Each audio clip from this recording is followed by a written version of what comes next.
खर्चा Pani is brought to you by Livogen tonic. थकान और कमजोरी से दे आजादी।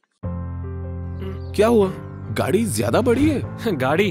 अरे काश मुझ में ये सोफा पुश करने की ताकत होती। थकान और कमजोरी खून में आयरन की कमी के लक्षण हैं। लीजिए लिवोजेन टॉनिक। इसमें है ऑर्गेनिक आयरन और कई ऐसे तत्व जो दें कमजोरी से आजादी।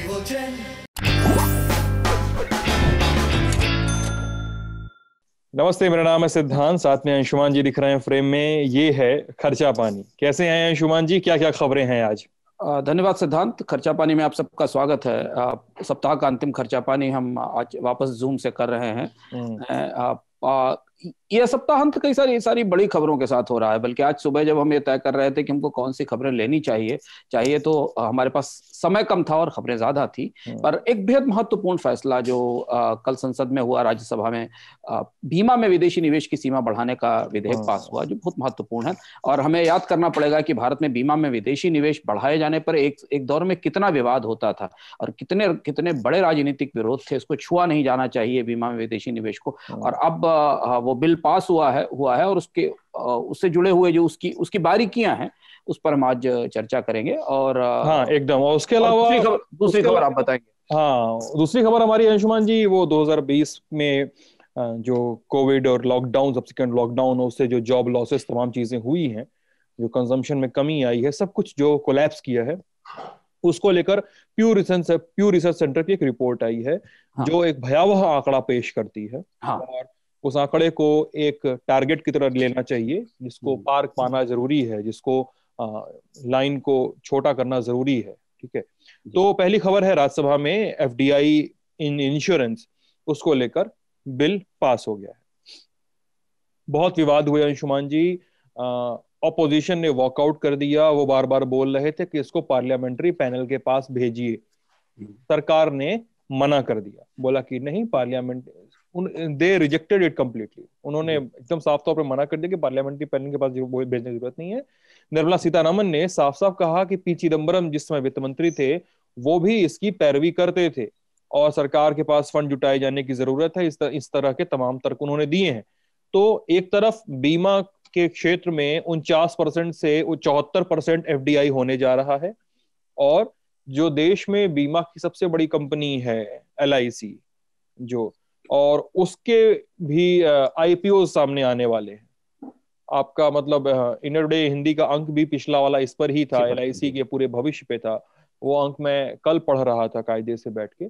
तो मिला जुला के स्थिति बीमा की क्या हो सकती है, लोगों के बहुत सारे सवाल आ रहे हैं। वो सवाल क्या हैं, उन सवालों का जवाब निर्मला सीतारमण ने देने की कोशिश की है। क्या निर्मला सीतारमण के जवाब लोगों को सेटिस्फाई कर पाएंगे? और बीमा क्षेत्र जो पूरा है, जो इंश्योरेंस सेक्टर है, उसका भविष्य क्या होने वाला है? 74% एफडीआई आ गया और बचे खुचे के आईपीओ निकल गए। होगा क्या? सिद्धांत, बीमा क्षेत्र में बड़े सुधारों का, काफी समय से लंबित सुधार इस बजट से शुरू हुए थे। एलआईसी के आईपीओ को लाने की बात तो पिछले साल के बजट में भी की गई थी, पर इस साल उस पर गतिविधियां और सक्रियता काफी तेज दिखाई दे रही है। पर बीमा के क्षेत्र में 49% से 74% हिस्से विदेशी निवेश करना, यानी कि इसका प्रत्यक्ष रूप से मतलब यह है कि अब भारत में विदेशी नियंत्रण वाली बीमा कंपनियां काम कर सकेंगी। अभी तक जो कंपनियां भारत में काम करती थी उनमें विदेशी निवेशकों की हिस्सेदारी निर्णायक नहीं होती थी। अब उनकी निर्णायक और नियंत्रक हिस्सेदारी होगी। ये इस फैसले का मुख्य रूप से सबसे बड़ा पहलू है। हम इसकी राजनीति पर संक्षेप में एक दो बातें करने, फिर उसके बाद हम समझने की कोशिश करते हैं कि आयाम क्या है, इसके बाकी आयाम क्या है। विदेशी निवेश हमेशा सत्ता पक्ष में उधर रहकर विरोध का माध्यम होता है और इधर रहकर उसमें सारे फायदे दिखाई देते हैं। भारतीय जनता पार्टी जब दूसरी तरफ थी और विदेशी निवेश बीमा में खुल रहा था तब विरोध हो रहा था, और आज भारतीय जनता पार्टी इधर है तो कांग्रेस को विरोध दिखाई दे रहा था। तो राजनीतिक रूप से भारत के दोनों राजनीतिक दल आर्थिक मामलों में पूरी तरह एक्सपोज्ड हैं। उनके अंतर्विरोध बड़े खुले हैं। तो इसलिए उसमें वो जो विरोध है वो एक किस्म का पाखंड ही है जो दोनों तरफ से होता है। महत्वपूर्ण बात यह है कि सरकार अगर चाहती और संसद को विश्वास में लेना चाहती तो इसको स्टैंडिंग कमेटी को भेज सकती थी जिससे इसके बाकी आयामों पर विचार हो सके। पर हमने पिछले दिनों में लगातार देखा है कि संसद में सरकार ने स्टैंडिंग कमेटी या इन तरीके की प्रक्रियाओं को बहुत ज्यादा तवज्जो नहीं दी है। हाँ, बहुत सारी कम चीजें, कई मांग, कई प्रोटेस्ट के बाद कई बार ऐसा हुआ है। हाँ, तो वो सरकारें चाहती है कि जो फैसला है वो तत्काल लागू लागू हो तो ये तो इसकी राजनीति है, और चूंकि बहुमत की शक्ति है सदन में, तो सरकार ऐसा कर सकती है। हमने ये शक्ति तो मनी बिल्स में भी देखी कि बहुत सारे सामान्य विधेयक भी मनी बिल्स के जरिए पारित हो गए। पर दो तीन महत्वपूर्ण बातें हैं बीमा क्षेत्र में विदेशी निवेश को लेकर। पहला सवाल है कि बीमा क्षेत्र में विदेशी निवेश की सीमा क्यों बढ़ाई गई। बढ़ाने की जरूरत यह है कि भारत का बीमा बाजार अभी भी बड़े पैमाने पर सरकारी कंपनियां एलआईसी के हाथ में है, लेकिन 25 से 30% हिस्सेदारी अब निजी कंपनियां बना रही हैं। तो निजी कंपनियों को जैसे जैसे अपने कारोबार में विस्तार की अपेक्षा होती है, उन्हें ज्यादा पूंजी की आवश्यकता होती, क्योंकि बीमा में जोखिम काफी सारे हैं। प्रीमियम चूक जाने का, बहुत सारे जो रेगुलेटरी नाम्स हैं जो भारत में insurance regulatory and development authority ने रखे हैं, उस हिसाब से बीमा कंपनियों को निवेश के लिए ज्यादा पूंजी की जरूरत होती है, और वो पूंजी वो विदेश से लाना चाहती है। इसलिए विदेशी निवेश की सीमा इसमें बढ़ाई गई है, जिससे कि उनकी वित्तीय स्थिति सुदृढ़ हो सके और वो किसी रिस्क की स्थिति में कोलैप्स ना कर जाए। अब इसमें 3-4 बड़ी आशंकाएं हैं जो चर्चा में है, जिसे कल सरकार ने बिल के जरिए या वित्त मंत्री ने सदन में जवाब के जरिए स्पष्ट करने की कोशिश की, और जिसके बाद हमें लगता है कि बीमा क्षेत्र में विदेशी निवेश को लेकर हमारे डर खत्म होने चाहिए या डर नहीं होने चाहिए। वित्त मंत्री ने कहा कि ये पूरा का पूरा फैसला आईआरडीए के विचार से, कंसल्टेशन के बाद, जो बड़े स्टेक होल्डर्स हैं उनसे विचार विमर्श के बाद किया गया है। यानी कि ये बात तो सही है कि ये बात कहना वित्त मंत्री का 100% जायज है कि बीमा के क्षेत्र में विदेशी निवेश बढ़ाए जाने की प्रक्रिया की बातचीत तो कम से कम पिछले 10 साल से चल रही थी। तो इसलिए उसकी जरूरत, उसकी का महत्व और उसकी आवश्यकता पर कहीं कोई मतभेद ऐसे नहीं थे सरकार के भीतर। इसमें 2 महत्वपूर्ण प्रोविजन है जिससे हमारे डर खत्म होंगे। एक तो ये कि किसी भी स्थिति में इस बिल में यह प्रावधान किया गया है कि कोई भी इंश्योरर पॉलिसी होल्डर्स का फंड देश से बाहर नहीं ले जा पाएगा। अच्छा। बीमा कंपनियों में 2 तरीके के फंड होते हैं। एक इंश्योरर का अपना पैसा होता है जो वो पूंजी के तौर पर लगाता है, और एक पॉलिसी होल्डर्स का फंड होता है जो हमारा आपका पैसा है, जो हमने पॉलिसी ले रखी है और जो कंट्रीब्यूशन करते हैं। तो ये बिल ऐसा सदन को बताया गया कि इस विधेयक में स्पष्ट रूप से प्रावधान है कि पॉलिसी होल्डर का कोई भी पैसा देश से बाहर नहीं ले जाया पाएगा, ले जाने की छूट होगी। और दूसरी बात ये कि जो भी पैसा एडिशनल पैसा होगा उसे एक जनरल रिजर्व में रखा जाएगा। बीमा कंपनियां उसे एक जनरल रिजर्व में रखेंगी, और जब भी कभी बीमा कंपनियों को मुश्किल होगी, आर्थिक रूप से चुनौती आएगी, तो उस जनरल रिजर्व के फंड का इस्तेमाल बीमा धारकों की सुरक्षा के लिए किया जाएगा। तो ये 2 लोगों का डर कम करने की बहुत बड़ी कोशिश है। लोगों को जो सबसे बड़ा डर था कि क्या हमारा पैसा लेके कंपनी विदेश तो नहीं चली जाएगी, भाग तो नहीं जाएगी, क्योंकि बीमा कंपनियों में काफी लोगों की पूंजी और बचत होती, तो वो स्पष्ट होता है। तीसरी चीज ये है कि इसमें एक और प्रावधान रखा गया है कि जिस कंपनी के जो मेजॉरिटी ऑफ डायरेक्टर्स हैं और जो की मैनेजमेंट लोग हैं, यानी जो मुख्य रूप से इसके प्रबंधक हैं वो बीमा कंपनियों में वो रेजिडेंट इंडियंस होंगे, मतलब वो निवासी भारतीय होंगे ताकि उनके सारे कामकाज पूरी तरह से भारतीय कानूनों के तहत रहें।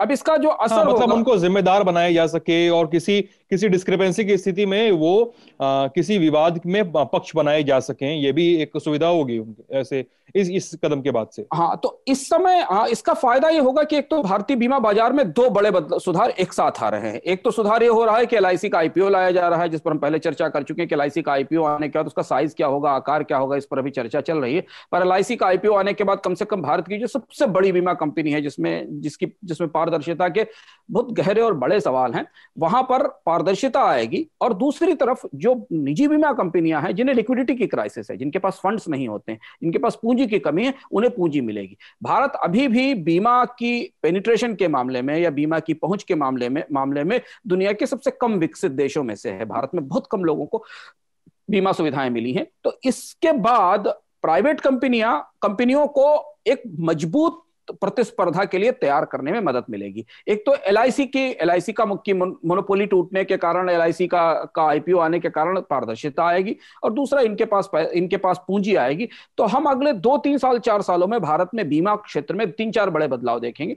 एक तो निजी कंपनियां और एलआईसी में तीखी प्रतिस्पर्धा होगी। अभी ये पूरा खेल एक तरफा एलआईसी के पक्ष में है। दूसरी चीज ये कि भारत का बीमा क्षेत्र जो है वो कई तरीके के गैर बीमा उत्पादों से भरा हुआ है, जिसमें बीमा के अलावा बहुत सारी चीजें होती हैं। नए उत्पाद आएंगे, प्रोडक्ट्स का इनोवेशन होने की संभावना है, और इससे जो पूरा फाइनेंशियल सर्विसेज का बाजार है उसमें तेजी और ग्रोथ आने की संभावना है। तो ये काफी समय का लंबित सुधार पास हो गया है। और मुझे लगता है कि फिलहाल वित्त मंत्री ने इस सुधार से आशंकाएं दूर करने की कोशिश की, और ये आशंकाएं इसलिए भी नहीं होनी चाहिए सिद्धांत, क्योंकि भारत में निजी बीमा कंपनियों को काम करते हुए ऑलमोस्ट 10 से 12 साल हो चुके हैं। लंबा समय बीत चुका है, और हम भारत में बीमा क्षेत्र में निजी हिस्सेदारी और निजी कंपनियों के कामकाज को लेकर कोई बड़े सवाल या कोई बहुत मुश्किलें अभी तक फिलहाल ऐसी नहीं आई हैं। और सब कुछ पॉलिटिकल नैरेटिव के ही हिसाब से नहीं तय होता है, सब कुछ पॉलिटिकल नैरेटिव के हिसाब से ही नहीं आंकना चाहिए। मुझे लगता है, अब मुझे लगता है कि एक पारखी नजर से सरकार की नीतियों को, पॉलिसीज को, सब कुछ को ध्यान में रखते हुए भी एक चीजों को, स्थितियों को, सब कुछ अच्छे से समझा जा सकता है। अगली खबर है, प्यू रिसर्च सेंटर की रिपोर्ट आई है जिस पर हम पहले बात कर रहे थे। साल 2020 की बात है। साल 2020 में कोविड फैला दुनिया भर में, भारत में लॉकडाउन लगा, कि वह बहुत टफ लॉकडाउन लगा। और ये बात अर्थात में और खर्चा पानी में भी कई बार हम लोग कह चुके हैं कि जिस समय लॉकडाउन की हम बात करते हैं उसमें हम चाइना के लॉकडाउन की भी बात करते हैं, चाइना में जॉब लॉसेस की बात करते हैं, चाइना में तमाम मेजर्स की बात करते हैं। तो प्यू रिसर्च सेंटर की जो रिपोर्ट है वो बताती है कि भारत का जो मिडिल क्लास है वो छोटा हो गया। वो मिडिल क्लास छोटा हुआ, उसमें से लगभग 3 करोड़ लोग, 3 करोड़ ना शुभान जी? हाँ, लगभग 3 करोड़ लोग, और करीब 32 मिलियन लोग, 32 मिलियन लोग, 3 करोड़ 20 लाख लोग। हाँ, उतना उसका साइज छोटा हो गया, उतने लोग वहां से गायब हो गए। और जो गरीबी की रेखा है, गरीबी की रेखा के नीचे 7.5 करोड़ लोग चले गए। ये प्यू रिसर्च सेंटर की रिपोर्ट दावा करती है। एक और बात उन्होंने कही है, मतलब मैं उस बहुत पक्षधर नहीं हूं कि किसी चीज को अगर तुलनात्मक रूप से देखें, लेकिन इकोनॉमी में और इन परिस्थितियों में देखना पड़ता है, तब आप टारगेट सेट करते हैं। चाइना से उन्होंने कंपेयर किया है कि जहां पे स्थितियां बहुत खराब नहीं हुई, वहां पे जो 7.5 करोड़ का आंकड़ा हमारे यहाँ है, वहां वो आंकड़ा 1 करोड़ का ही था।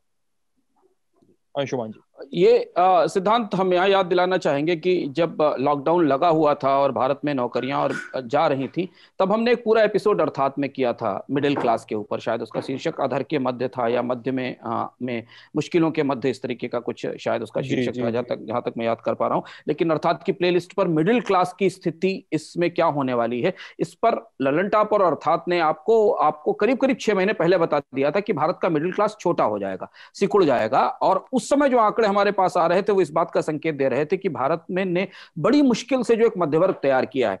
हालांकि भारत का मध्य वर्ग काफी परतदार है, उसमें निम्न मध्यम वर्ग भी है, मध्यम वर्ग भी है, उच्च मध्यम वर्ग भी है, एस्पायरिंग मिडिल क्लास भी है। लेकिन ओवरऑल जो भारत का मध्य वर्ग है, जिस पर भारत में खर्च का और निवेश का और बचत का और टैक्स का दारोमदार है, वो सिकुड़ जाएगा। और वो बात प्यू रिसर्च की इस ताजी रिपोर्ट में आ गई। ये रिपोर्ट वर्ल्ड बैंक के आंकड़ों पर आधारित है। इस हिसाब से दुनिया में जो ग्लोबल मिडिल क्लास था, उसमें 2020 तक, मतलब कोविड आने से पहले तक, भारत की मध्य वर्ग की हिस्सेदारी करीब 90 मिलियन के आसपास थी। 90 मिलियन लोग भारतीय मध्य वर्ग से आते थे। ये ग्लोबल मिडिल क्लास में भारत की हिस्सेदारी थी। इसमें 3 करोड़ 20 लाख या 32 मिलियन लोग अब घट जाएंगे। ये बड़ा चौंकाने वाला आंकड़ा है और इसके बहुत सारे गहरे आयाम हैं। आज अगर आपको कंपनियों की को डिमांड निकलती नहीं दिख रही है, कारें बिकती नहीं दिख रही हैं, खपत बढ़ती नहीं दिख रही है, तो इसका बहुत बड़ा दारोमदार इस आंकड़े पर है। 3 करोड़ लोग जो कभी अच्छी जिंदगी जीते थे, बेहतर जिंदगी जी रहे थे, वो एक लॉकडाउन के बाद ऐसी स्थिति में आ गए हैं कि वो एस्पायरिंग मिडिल क्लास हो गए, जो कि एक्चुअल मिडिल क्लास हुआ करते थे। पर इसके साथ जो दूसरा आंकड़ा वो और भी ज्यादा चौंकाने वाला है। प्यू ने बताया कि करीब 75 मिलियन लोग 7.5 करोड़ लोग जो हैं वो गरीबी की रेखा से नीचे खिसक जाएंगे। और इस पर भी हमने विस्तार से 2-3 एपिसोड में अर्थात में अलग अलग समय पर चर्चा की थी कि कैसे भारत में लॉकडाउन के बाद गरीबी का विस्फोट होने वाला है। और ये दोनों चीजें प्यू की रिसर्च से और वर्ल्ड बैंक के आंकड़ों से आज प्रूव हो जाती हैं। भारत की पूरी कहानी सिद्धांत पिछले 25 सालों की कहानी मिडिल क्लास की कहानी है।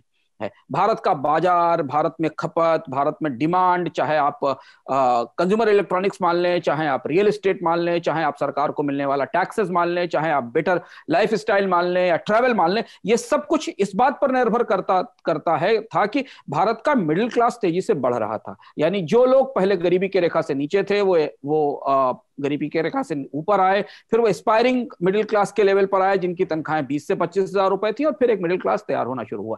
ये जो पूरा कमाई का स्ट्रक्चर था, पूरा ढांचा, उसे इस लॉकडाउन और मंदी ने बुरी तरह तोड़ दिया है।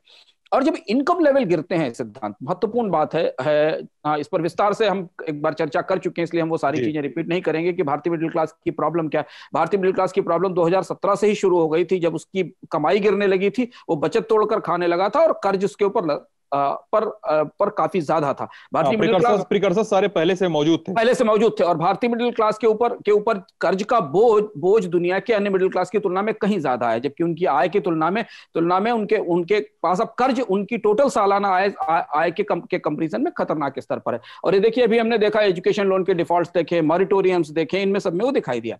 तो वो दूसरे आयाम है। लेकिन जो महत्वपूर्ण बात यह है कि जब इनकम टूटती है, आय टूटती है, तो उसे बहुत तेजी से वापस लाना बहुत मुश्किल काम होता है।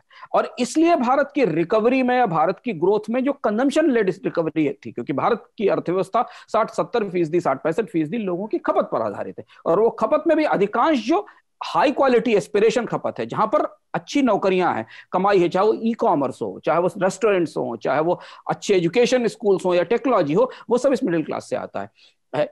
इसे पिछले एक साल में सरकार ने, हमारा सबसे बड़ा उपभोक्ता वर्ग है मिडिल क्लास। इसे पिछले एक साल में सिद्धांत सरकार ने कुछ नहीं दिया। मतलब किसी भी परिस्थिति में इस मध्य वर्ग की समस्याओं को, जिस सब कुछ दारोमदार, जीएसटी का कलेक्शन भी इसी पर निर्भर करता है, बैंक की बचत भी इस पर निर्भर करती, बिकने वाली कार और ऑटो और स्कूटर की सेल्स और उससे मिलने वाली नौकरियां भी इस पर निर्भर करती, वो कहीं भी सरकार की पूरी स्कीम में, पूरी प्रक्रिया में, पूरी व्यवस्था में शामिल नहीं है। और चलते चलते अंतिम बात यह कि दुनिया के बाकी देशों के मिडिल क्लास को, हम इस पर विस्तार से चर्चा की है हमने, और उस पर फिर हम इंडिकेट करेंगे कि दुनिया के देशों ने इस मंदी में अपने मिडिल क्लास को घटने से रोका, बचाया, और इसीलिए ये सारे पेचेक प्रोटेक्शन और एम्प्लॉयमेंट बेनिफिट्स और लाखों, इस पर विस्तार से अर्थात में चर्चा की थी कि कितने पैसे दुनिया के देशों ने अपने मिडिल क्लास को दिए और उनकी प्रति व्यक्ति आय बढ़ गई, वस्तुतः उनकी बचत बढ़ गई, जबकि इकोनॉमी टूट गई।